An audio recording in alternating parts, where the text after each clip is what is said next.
하나님 말씀 함께 보시겠습니다. 사사기 9장 1절부터 15절까지 말씀입니다. 하나님 말씀은 구약 사사기 9장 1절부터 15절까지 말씀입니다. 사사기 말씀 한 절씩 교독하시겠습니다. 제가 먼저 읽겠습니다. 여룻바알의 아들 아비멜렉이 세겜에 가서 그의 어머니와 형제에게 이르러 그들과 그의 외조부의 집에 온 가족에게 말하여 이르되 청하노니 너희는 세겜의 모든 사람들의 귀에 말하라. 여룻바알의 아들 70명이 다 너희를 다스림과 한 사람이 너희를 다스림이 어느 것이 너희에게 나으냐. 또 나는 너희의 권륙임을 기억하라. 그의 어머니의 형제들이 그를 위하여 이 모든 말을 세겜의 모든 사람들의 귀에 말하매 그들의 마음이 아비멜렉에게로 기울어서 이르기를 그는 우리 형제라 하고 바알브리 신전에서 은 70개를 내어 그에게 주매 아비멜렉이 그것으로 방탕하고 경박한 사람들을 사서 자기를 따르게 하고 오프라에 있는 그의 아버지의 집으로 가서 여룻바알의 아들 곧 자기 형제 70명을 한 바위 위에서 죽였으되 다만 여룻바알의 막내 아들 요담은 스스로 숨었으므로 남으니라. 세겜의 모든 사람과 밀로 모든 족속이 모여서 세겜에 있는 상수리 나무 기둥 곁에서 아비멜렉을 왕으로 삼으니라. 사람들이 요담에게 그 일을 알리며 요담이 그리심산 꼭대기로 가서 서서 그의 목소리를 높여 그들에게 외쳐 이르되 세겜 사람들아 내 말을 들으라. 그리하여야 하나님이 너희의 말을 들으시리라 하니라. 하루는 나무들이 나가서 기름을 부어 자신들 위에 왕으로 삼으려 하여 감람나무에게 이르되 너는 우리 위에 왕이 되라 하매 감람나무가 그들에게 이르되 내게 있는 나의 기름은 하나님과 사람을 영원롭게 하나니 내가 어찌 그것을 버리고 가서 나무들 위에 우쭐대려 한지라. 나무들이 또 무화과에게 이르기를 너는 가서 우리 위에 왕이 되라 하매 무화과 나무가 그들에게 이르되 나의 단 것과 나의 아름다운 열매를 내가 어찌 버리고 가서 나무들 위에 우쭐대려 한지라. 나무들이 또 포도나무에게 이르되 너는 와서 우리 위에 왕이 되라 하매 포도나무가 그들에게 이르되 하나님과 사람을 기쁘게 하는 내 포도주를 내가 어찌 버리고 가서 나무들 위에 우쭐대려 한지라. 이에 모든 나무가 가시나무에게 이르되 너는 와서 우리 위에 왕이 되라 하며 함께 읽겠습니다.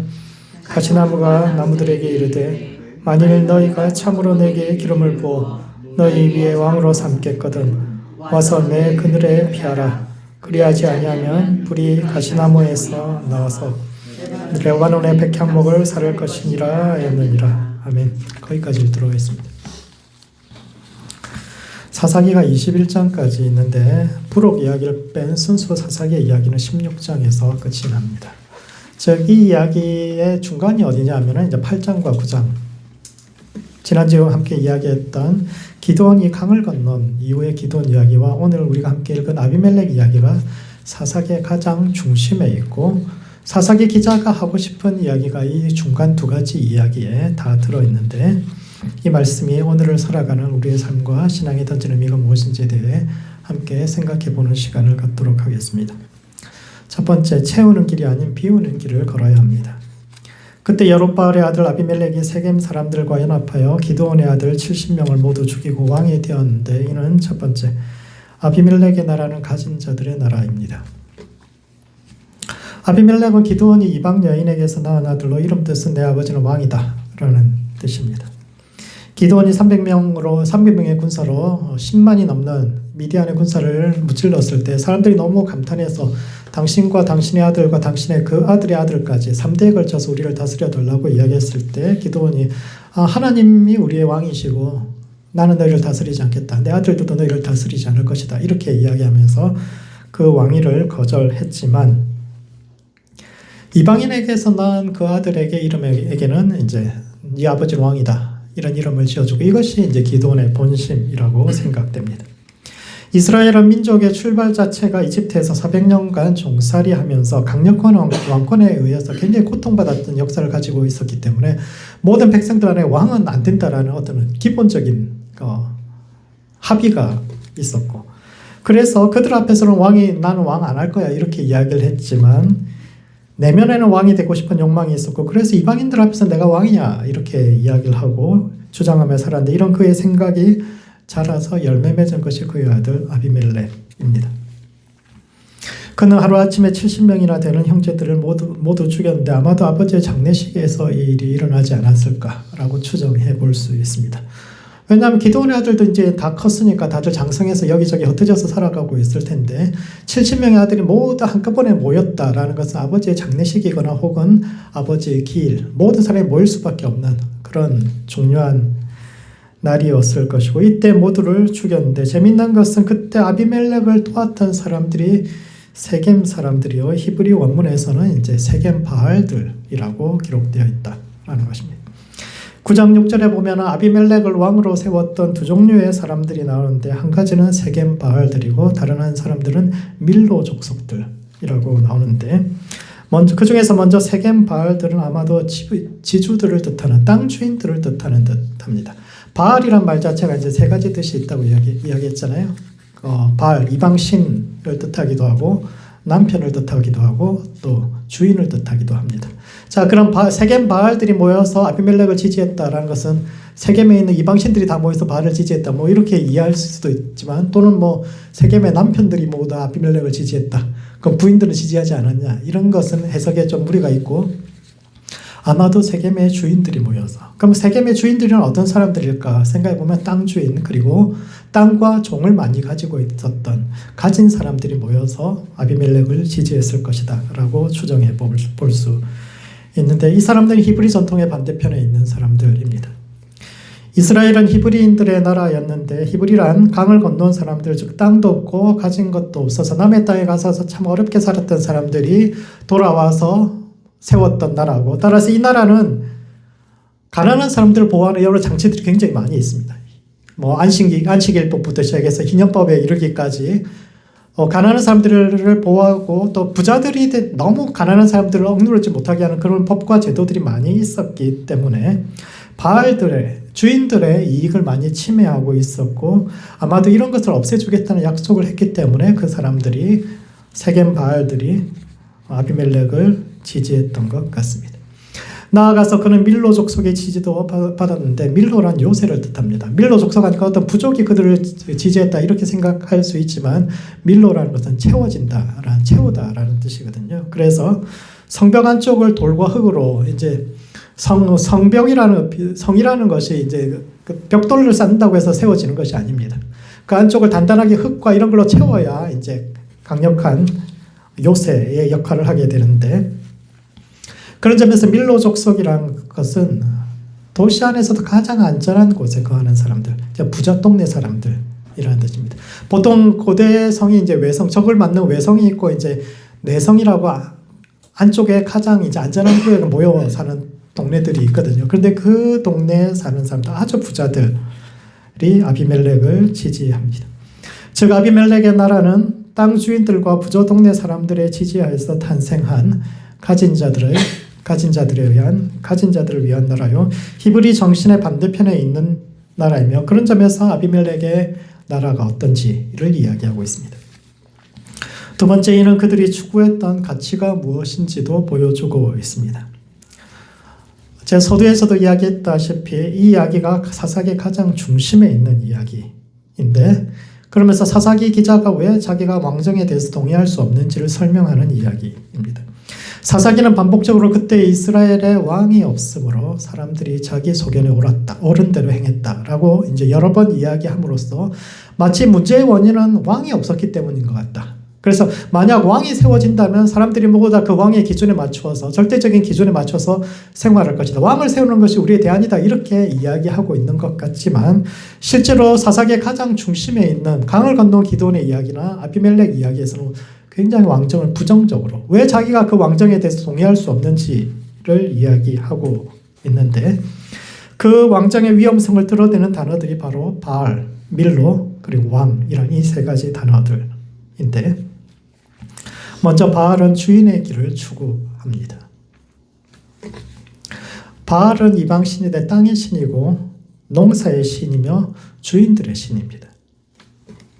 그러니까 남편들의 신이에요. 남편들의 신. 히브리 신앙의 이제 반대편에 있죠. 히브리 신앙은 이제 강을 건너온 사람들의 신앙이니까 가진 것 없고 의지할 데 없는 이들의 신앙이 하나님은 어떤 하나님이 어떤 사람들이 하나님이냐 하면 없는 사람들이 하나님입니다.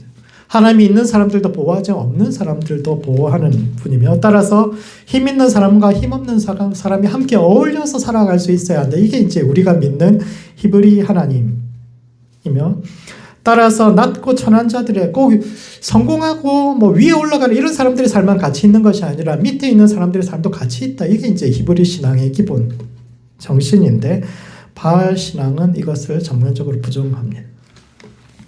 바알 신앙에서 하나님은 위에만 존재합니다. 하나님은 누구의 하나님입니까? 성공한 자의 하나님입니다. 주인들의 하나님이요, 성공의 하나님이요, 실패자와 패배자들의 하나님은 아닙니다. 그들에게 히브리 신앙이라는 것은 본질적으로 패배자들과 노예의 신앙이며 자신들의 실패를 정당화하고 핑계대는 신앙에 불과합니다. 바알 신앙하는 사람들은 히브리 신앙이 못마땅한 거예요. 그 자리에 있는 것이 옳은 것이 아니라 열심히 노력해가지고 저 사람들도 나처럼 열심히 하면은 나처럼 나 같은 자리에 올라올 수 있는데 왜 그 자리에 머물러서 하나님이 여기도 있어요 뭐 이러고 있느냐라는 겁니다. 거기는 하나님이 없으니까 아래쪽에는 하나님이 없으니까 위쪽으로 올라오라고 우리가 노력하고 성공해서 위쪽으로 점점 나아가는 진보하고 발전하고 성공하는 이런 신앙을 추구해야 한다. 그래서 패배자들의 신앙에서 벗어나 주인공의 신앙으로 옮겨올 것을 요구하는 것이 바알 신앙입니다. 할렐루야. 요즘 어디서 많이 들어본 신앙 같지 않나요? 어디 교회에서 많이 들어본 그런 신앙. 근데 이게 있어요. 바알 신앙의 본질이거든요. 그리고 이 신앙은 밀로의 신앙과 다 있는데 밀로란 채워진 곳에 사는 사람들이며 다른 말로는 또 채우기 위해서 살아가는 이들이기도 합니다. 그래야 끊임없이 채우기를 요구합니다. 인간은 근본적으로 비어있는 존재여 하나님과의 연합을 통해서만 그 빈 공간이 채워질 수 있는데 밀로를 신앙하는 사람들은 끊임없이 스스로를 부족하게 여기기 때문에 만족을 모르고 계속 자기를 채워야 하는 삶을 살아가는 사람들입니다.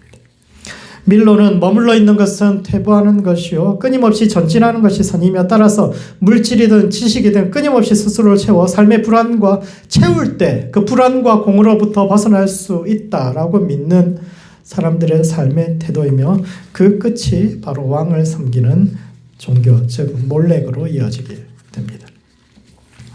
원래 몰렉이라는 종교는 암몬 사람들이 섬기던 신앙으로 자식을 불에 태워 죽이는 인신공양의 신으로서 이스라엘 백성들이 가장 증오했던 신앙인데 재미있는 것은 그 몰렉이라는 신앙과 왕을 뜻하는 말라크가 단어가 똑같다라는 겁니다. 자, 여러분 이야기했다시피 히브리어는 원래 모음이 없어요. 자음만으로 이루어진 문자입니다. 즉 몰렉과 말라크가 같은 문자를 사용하고 있다는 것은 이 둘이 본질적으로 같다라는 의식이 그들 속에 있는 겁니다. 왜 몰렉과 인신공양을 요구하는 몰렉과 왕이 같은 의미, 왜 같다라고 사람들이 생각했을까? 왜 같은 단어를 썼을까? 생각하면 왜냐하면 이 둘은 둘 다 인간을 자기를 위해서 희생시키는 그런 존재들이기 때문입니다. 몰렉과 왕은 사사기 기자의 관점에서 몰렉과 왕은 백성들을 섬기고 보호하는 존재가 아니라 그들을 이용하는 존재요. 그 신앙에서 인간은 목적이 아니라 수단이며 언제든지 갈아치울 수 있는 존재인 거예요. 자기를 위해서 열심히 섬기던 그 사람이 더 이상 능력이 없고 더 이상 쓸모있는 존재가 아니라 언제든지 그 사람을 처분하고 또 다른 사람을 대체할 수 있는 수모품으로 여기며 그런 점에서 아비멜렉 이야기는 바알 더하기 밀로는 몰렉으로 이어진다. 이런 공식을 통해서 왜 성경 기자가 왕정을 반대하고 있는지를 표현하고 있는데 더 큰 문제는 이런 신앙이 이스라엘의 신앙과도 결합될 수 있다라는 점입니다. 오늘 우리가 믿는 신앙이 진짜 히브리 신앙에 기초하고 있습니까? 아니면 진짜 가만히 들어보니까 바알 신앙과 더 가까운 것 같지 않으세요? 그렇지 않습니까? 아비멜렉의 반란 자금을 댔던 곳이 바알브리 신전인데 지난주에도 말씀드렸다시피 바알브릿이라는 것은 이스라엘의 언약 신앙과 바알 신앙을 결합시킨 종교요. 그 신앙의 결과가 왕을 절대화하고 끊임없이 자기를 채우려 하며 가진 자들을 대변하는 종교로 발전했다라고 지적하는데 그런 점에서 오늘 우리의 신앙의 모습은 어떤지를 돌아봐야 합니다. 우리는 정말 히브리 신앙의 본질을 지키고 있습니까? 아니면 오늘 우리의 신앙이나 생각 역시 바알브릿이나 밀로 혹은 몰렉과 혼합된 종교를 향해 가고 있지 않습니까? 그러므로 스스로를 비우는 길을 가야 합니다. 기독교는 본질적으로 하나님으로 우리를 채우기 위해서 우리 자신을 비워가는 종교입니다. 돈이, 힘이, 권력이 우리 자신을 채울 수 있다고 믿지 않고 히브리 사람이 아닌 바알들의 모임에 들기를 사모하지 않으며 사람을 수단이 아닌 목적으로 대하는 신앙인데, 인간이 점점 가치가 없어지는 이 시대에 스스로의 힘으로 삶을 채우는 것이 아니라 하나님으로 자기 자신을 채우며 인간을 수단이 아닌 목적으로 대하는 것을 연습하는 모든 성도들 되시기 바랍니다. 두 번째, 좋은 지도자가 되어야 합니다. 그때 요담이 그리심산에 올라 왕을 뽑는 나무들의 비유를 말한 후에 고향을 떠난 데에는 첫 번째, 참된 지도자의 조건이 무엇인지에 대해 이야기하고 있습니다. 그때 요담이 그리심산에서 백성들에게 외쳤는데, 이 산은 축복의 산입니다. 모세가 약속의 땅 건너편에서 그 강을 건너지 못하고 죽기 전에 마지막으로 그 땅을 바라보면서 백성들에게 했던 설교가 신명기인데, 그 설교의 마지막 부분에서 백성들의 절반을 저 멀리 보이는 그 그리심산 위에 세우고 또 절반은 건너편 쪽에 있는 에발산 속에 백성들을 세운 후에 하나님의 말씀을 따를 때 받을 복과 따르지 않을 때 받을 화에 대해서 설명했는데, 그중 그리심산은 말씀을 순종했을 때 받을 복에 대해서 설명한 산이요. 요담이 그 그리심산 위에서 이 비유를 말했다라는 것은 언약의 본질인 말씀에 대해서 순종할 생각을 하지 않고 그럼에도 불구하고 끊임없이 축복만 받기를 바라는 그 세겜 사람들과 이스라엘 백성들을 비판하고 있는 것입니다. 아비멜렉의 반란에 자금을 댄 곳이 바알 브릿 신전인데, 언약과 상관없는 바알에게 브리트라는 이름을 걸어놓고 하나님의 말씀을 지키지 않으면서 그분의 복만 구하는 그들을 비판하면서 그곳에서 그가 참된 지도자의 조건, 이 비유를 통해서 지도자의 조건을 제시하는데, 그 첫 번째가 권력의 유혹에 빠지지 않는 사람이어야 한다라고 이야기합니다.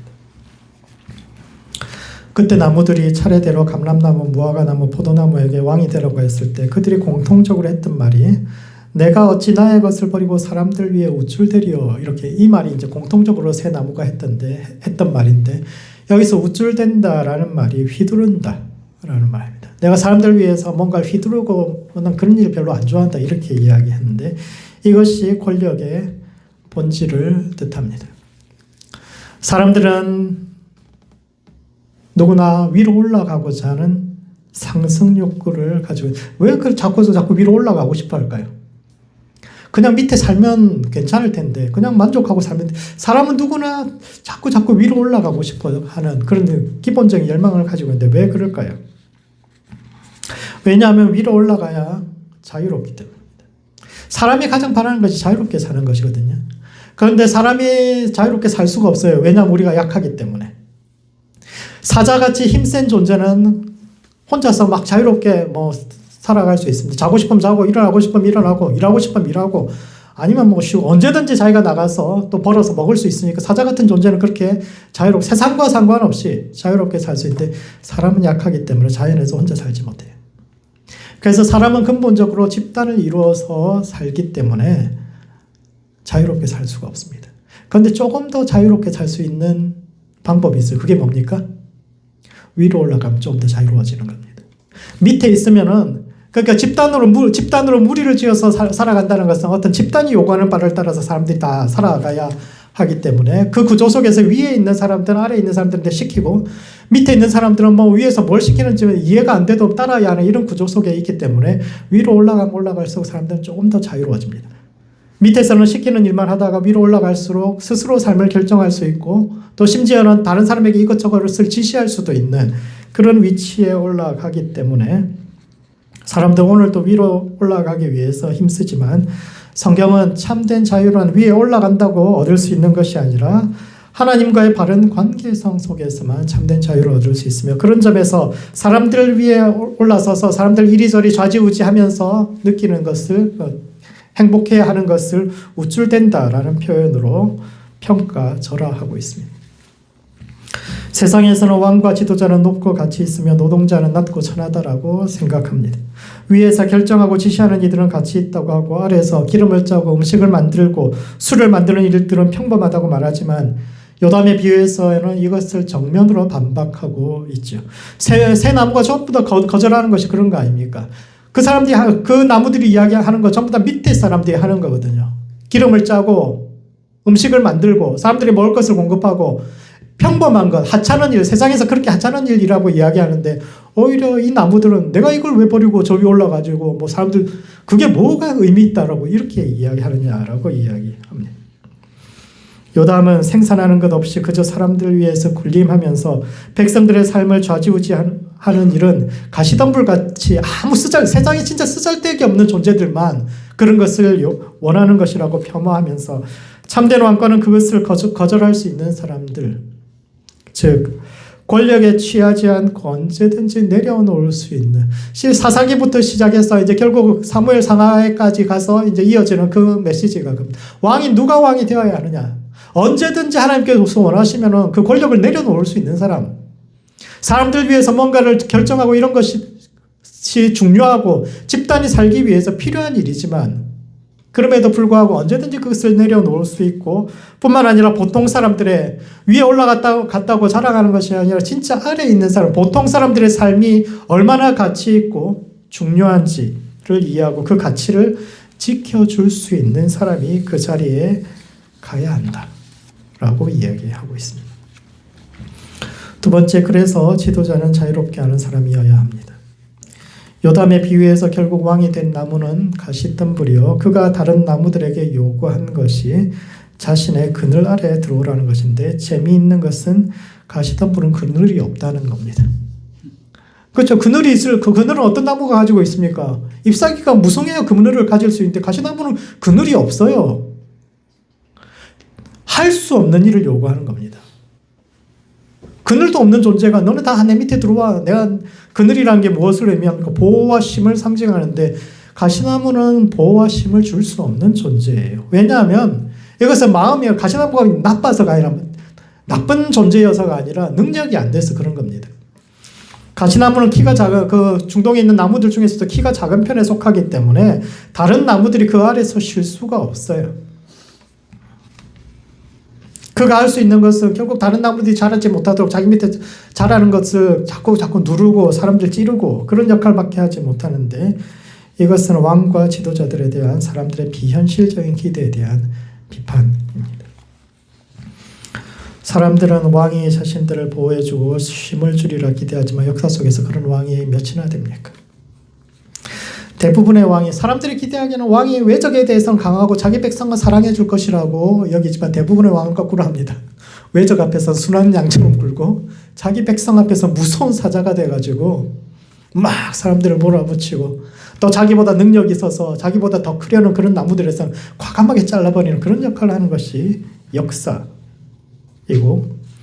이것은 단지 왕정이란 정치 체제에 관한 문제가 아니라 인간 본질에 관한 이야기이죠. 사람은 질투하는 존재이기 사람이 참지 못하는 것이 두 가지가 있어요. 한 가지는 자기보다 무능한 인간이 자기 위에 있는 것을 사람들이 웬만하면 참지 못합니다. 저 인간은 뭔데 싸바싸바 해가 저 자리 간 거 아니야? 밑에 있는 너무 괴로워하고 고통스러워하고 이건 불의해 부당해 막 들이받고 막 이렇게 이야기합니다. 자기보다 능력 없고 무능한데 자기 위에 있는 것을 참아보지 못하는 것이 사람이고 또 한 가지는 자기보다 유능한 사람이 올라오는 것을 또 참아보지 못합니다. 밑에서 똑똑하고 잘나고 올라오는 애들 보면 너무너무 불안해하고 어떻게 하면 제 싹수를 자를까. 이게 결국 사람인데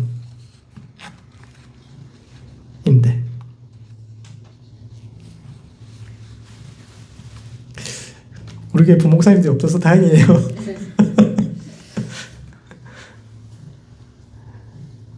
이게 사람 본성이잖아요. 사역자들도 그게 참 쉽지 않아요. 누구 밑에서 일할 때 너무 유능해서도 안 되고 너무 무능해서도 적당한 선을 지켜야 되는데 참 쉽지 않습니다. 그 담임 목사 입장에서도 참 그게 쉽지 않아요. 과연 나보다 더 능력 있는 사람들 올라와가지고 막 사람들이 좋아하고 그럴 때 와, 저 사람을 위해서 내가 마음 너무 좋아하면서 기뻐하면서 다음 세대가 일어났다고 즐거워하면서 열어주면서 얼마든지 사역하라고 그렇게 할 수 있을까? 정말 쉽지 않은 일입니다. 제가 마음이 좁아서 우리가 성장 못하는 밑에 사람들한테 저도 그런 사람 그렇죠. 그게 자신이 없어요. 나보다 더 유능하고 그런 사람들이 올라왔을 때 막 박수치고 그럴 수 있을까? 그런 점에서 그런 질문을 하는 겁니다. 과연 이건 체제의 문제가 아니라 인간 본성에 관한 문제인데 우리가 과연 그런 존재가 될 수 있을까? 우리가 그런 존재가 되지 않고서 이 나라가 발전할 수 있을까? 왕정이나 체제, 우리가 뭐 왕을 비난하고 지도자를 비난 그런 것은 쉽지만 우리가 정말 그런 존재가 될 수 있을 것인가를 도전하면서 이야기가 끝이 나며 마지막으로 이 이야기는 그럼에도 불구하고 일하는 자들의 문화가 승리할 것에 대해서 이야기하면서 끝이 납니다. 9장 이야기의 결론이 아비멜렉이 한 여자가 던진 맷돌에 맞아 죽었다는 이야기로 끝이 나는데 이것은 사사기 전체를 흐르는 하나의 주제의식, 즉 일하는 평범한 사람들의 문화가 싸우는 사람들의 문화보다 우월하고 마침내 그들이 승리할 것이다라는 주제의식을 보여주고 있습니다. 아비멜렉이 처음에는 굉장히 승승장구하죠. 기드온의 70아들을 한 자리에서 다 죽이고 자기를 도왔던 그 세겜 사람들하고도 결국은 반복해서 그 세겜 사람들 전부 다 세겜 바알들을 전부 다 처단합니다. 세겜 바알들도 뭐 처음에는 좋았는데 계속 뭐 아비멜렉이 이거 하나 저거 하나 요구하는 게 많아지니까 어떻게든 얘 제거할까? 그래 둘이 싸워가지고 결국 이제 세겜 바알들을 전부 다 처단하고 세겜을 완전히 불태우고 데베스라는 도시도 이제 두 번째 도시도 완전히 함락 직전까지 몰고 간데 마지막 순간에 그 망대에서 어떤 여자가 던진 돌에 이제 막 맞아가지고 어이없이 죽고 말았는데 이것은 마지막까지 포기하지 않고 이게 굉장히 한 아이러니를 이야기합니다. 고대 사회에서 망대를 피신한다는 것은 이제 전부 다 끝났다는 이야기입니다. 망대는 이제 내성 안에 있거든요. 밀로 안에 있습니다. 그 외성은 이미 무너졌고 마지막으로 이제 내성까지 적들이 쳐들어왔는데 빠져나갈 길이 없는 겁니다. 도망갈 길이 없어요. 그래서 마지막 요새로 이제 전부 다 올라간다는 것은 그곳에서 이제 마지막 삶을 정리하기 위해서 가는 겁니다. 이제 뭐 더 싸울 수 있다 이렇게 생각하지 않고 적들에게 수치를 당하느니 여기서 이제 우리끼리 인생을 마지막을 정리하자 그래가지고 마지막으로 이제 거기 올라가서 최후의 순간을 맞이하려고 올라갔는데 거기에 맷돌을 들고 간 여자가 있어요. 옛날에는 도정되지 않은 곡식을 팔았기 때문에 특히 이제 쌀은 이제 껍질을 벗기기가 그냥 타작을 하면 껍질이 벗겨지는데 밀은 껍질 7껍질이에요. 7겹이에요. 그래서 껍질 벗겨지지 않습니다. 그러니까 밀가루로 항상 파는 거예요. 통밀로 이렇게 파는 거 못 보셨잖아요. 뭐 만들어 먹으려면 무조건 맷돌에 갈아야 됩니다. 그래서 가루 만들어서 그 가루를 가지고 뭐 음식을 쭉 다시 만들어야 되는데 그래서 밥을 해 먹으려면 맷돌이 있어야 돼요. 그런데 마지막 순간에 다 이제 인생을 정리하러 올라가는 그곳까지 맷돌을 들고 간 한 여자가 있어요. 난 올라가서 밥 먹을 거야.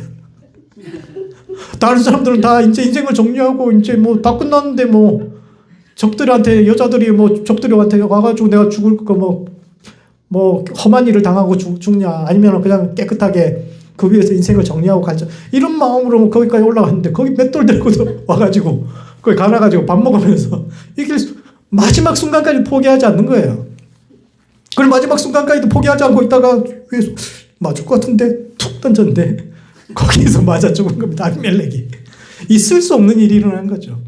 마지막 순간까지도 인생을 포기하지 않고 이 여자가 아비멜렉은 얼마나 또 힘센 사람입니까? 남자고 능력 있고 장군이고 그런데 아무 힘없는 이 여자가 마지막 순간까지도 포기하지 않고 맷돌 거의 망대까지 맷돌을 들고 갔던 그 여자가 던졌던 그것에 의해서 아비멜렉이 죽고 그가 세웠던 모든 것이 그림자처럼 하나도 남김없이 쭉 사라지고 마는데 이것을 통해서 정복하는 문화가 아니라 일하는 문화가 그리고 왕이 아닌 백성이 역사의 최종적인 승리자가 될 것이다 라는 것을 이야기하고 있는데 그러므로 좋은 지도자가 되어야 합니다. 가정과 교회와 일터에서 하나님께서 우리에게 맡겨주신 사람들의 삶을 귀하게 여기고 그들을 자유케 하며 마지막까지 자기 인생에 대해서 포기하지 않고 끝까지 맞서 싸워서 마침내 승리하는 모든 성도들 되시기 바랍니다. 말씀을 정리하겠습니다. 아비멜렉 이야기는 사사들의 이야기의 가장 중심에 있으면서 다가오는 이스라엘의 왕정과 리더십에 대해 중요한 시사점을 던지는 아주 예언적인 이야기인데, 첫 번째, 채우는 길이 아니라 비우는 길을 가야 합니다. 아비멜렉은 세겜 바알들과 밀로 족속의 도움으로 왕이 되었는데, 이는 하나님께서 승리자와 주인들에게만 함께 하신다는 생각, 그리고 끊임없이 더 많은 것으로 스스로를 채워야 한다는 사고방식, 나아가 인간을 목적이 아닌 수단으로 대하고 그들을 희생시켜 자신이 원하는 것을 얻는 잘못된 체제에 대한 비판이요, 우리의 신앙 역시 그러한 세상적 방식을 답습하지 않도록 경고하고 있는데, 세상이 아닌 하나님으로 자신을 채우며 사람을 수단이 아닌 목적으로 대하는 모든 성도들 되시기 바랍니다. 두 번째, 좋은 지도자가 되어야 합니다. 요담의 비유는 참된 왕권이 누구에게 가야 하는지를 이야기하고 있는데, 사람들을 위해 우쭐대지 않는 사람, 즉 누군가의 삶을 통제하고 좌지우지하는 데서 기쁨을 느끼는 것이 아니라 오히려 그들의 삶을 귀하게 여기고 길을 열어줄 수 있는 사람이 지도자가 되어야 한다고 이야기하는데, 이와 같이 가정과 교회와 일터에서 하나님께서 우리에게 맡기신 사람들의 삶을 귀하게 여기며 그들을 자유케 하고 어려움 속에서도 끝까지 포기하지 않고 함께해서 마침내 더불어 승리하는 모든 성도들 되시기 바랍니다. 기도하시겠습니다. 기도하실 때는 먼저 채우는 길이 아니라 비우는 길을 가는 성도 될 수 있도록 자신을 위해서 기도합시다. 세상이 아닌 하나님으로 자신을 채우며 사람을 수단이 아닌 목적으로 대하는 성도 될 수 있도록 자신을 위해서 기도하시고, 두 번째는 좋은 지도자 되는 성도와 교회 될 수 있도록 서로를 위해서 기도합시다. 낮은 자들의 삶을 가치 있게 여기고 새로운 세대에게 길을 열어주며 어려움 속에서도 끝까지 포기하지 않는 좋은 지도자들이 교회와 이 땅에 많이 일어날 수 있도록 세상을 위해서 함께 기도하시겠습니다.